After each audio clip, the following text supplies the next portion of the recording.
Hello, this is Mr. B. I just wanted to go over some notes about how to write ratios. This is lesson 5.1, so it's topic 5, unit 5.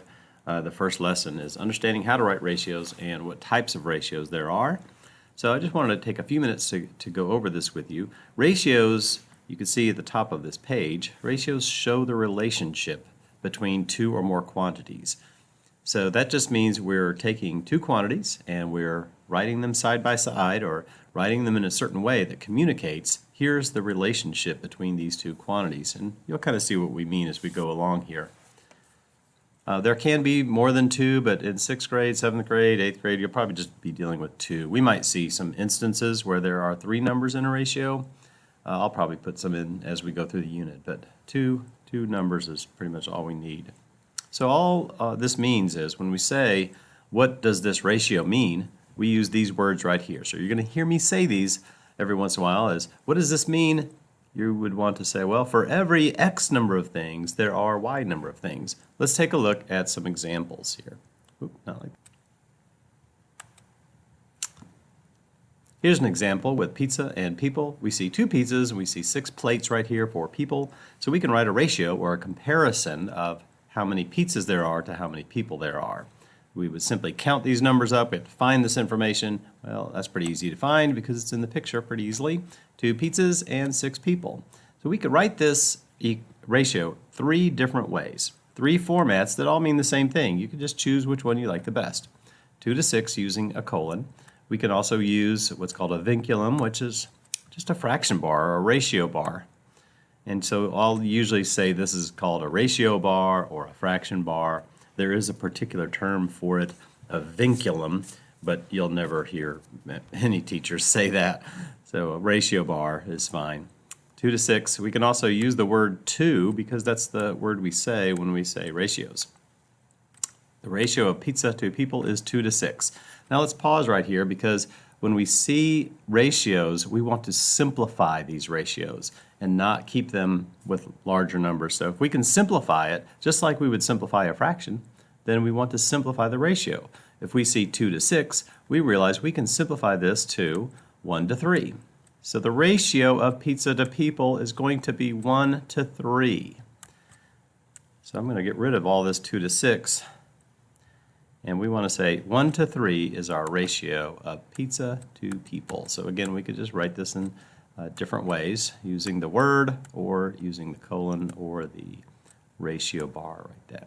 1 to 3. What about the ratio of pizza to people? Is it also 1 to 3? Well, in this case, no, we wouldn't write 1 to 3. We would also have to switch these numbers around, 3 to 1. So you'll see that it's important to keep the ratio numbers in order, in the same order as the words that we use to describe them. People to pizza, 3 to 1, and we could write these other 2 ways as well. 3 over 1 and 3 to 1, just like this. These 3, or actually these 2 ratios that you see here are called part-to-part ratios. Part-to-part simply means pizzas are part of this diagram and people are the other part. So there's a part to part of it. If we wanted to write another type of ratio, we could make a part to whole ratio. And we're going to see some examples of that as we move down here. All right, Bob shoots 20 free throws and makes 12 of them. What is the ratio of shots missed to shots made? I want you to think about that. Pause that here and just see if you can answer that. And if you're back right here, we'll take a look at this. How many shots missed and shots made? So what we want to do is, I'm going to underline these. It helps to underline if you're looking at, if you're taking a test, if you're looking at a sheet, if you're looking at information, it's good to underline the information that you need to find because we need to go find some of this information. It's not just written up here. Shots missed is not listed up here, but we could figure it out, right? So if there's 20 total free throws and he makes 12 of them, we could simply use subtraction and find that the shots missed is 8. And the shots made is right here, 12. So our ratio in order is 8 to 12. And we want to think, can we simplify this?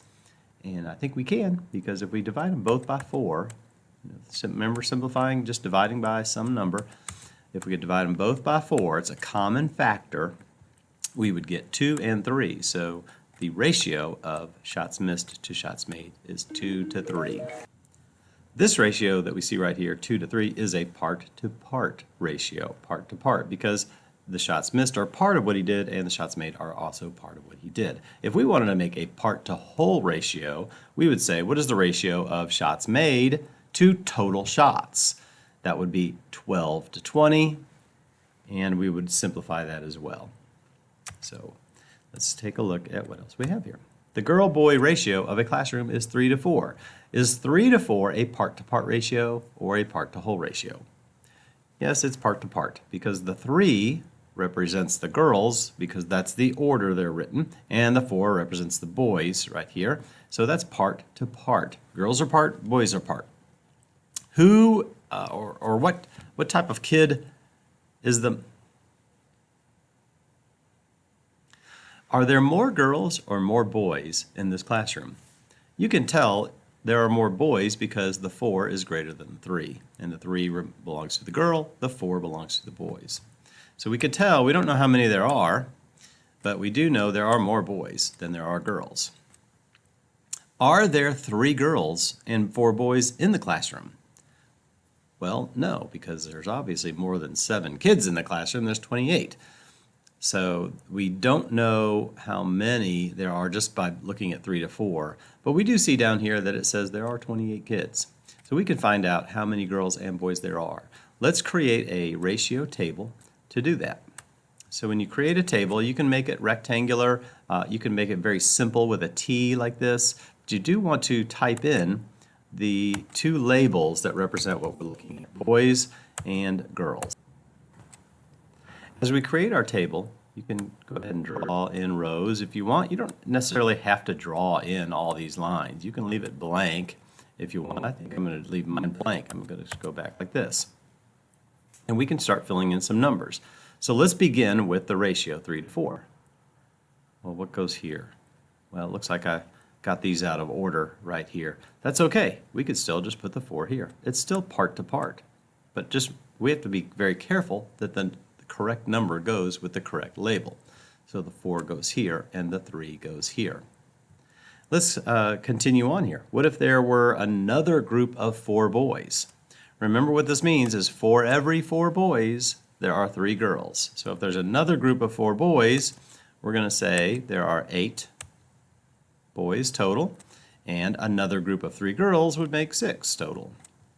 And we can continue on like this. If there's another group of 4 boys, and then there's another group of 3 girls, we continue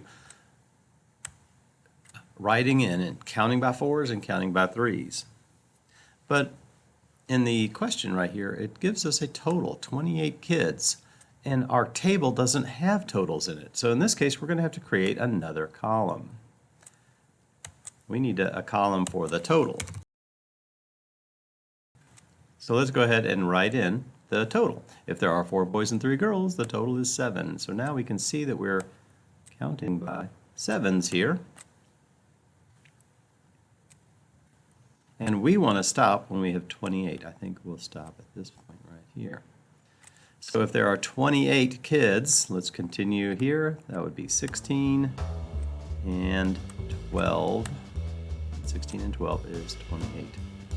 So this table will help us solve that problem and answer that question. What you saw right there was lesson 5.1 and a little bit of 5.2 as well. Thank you.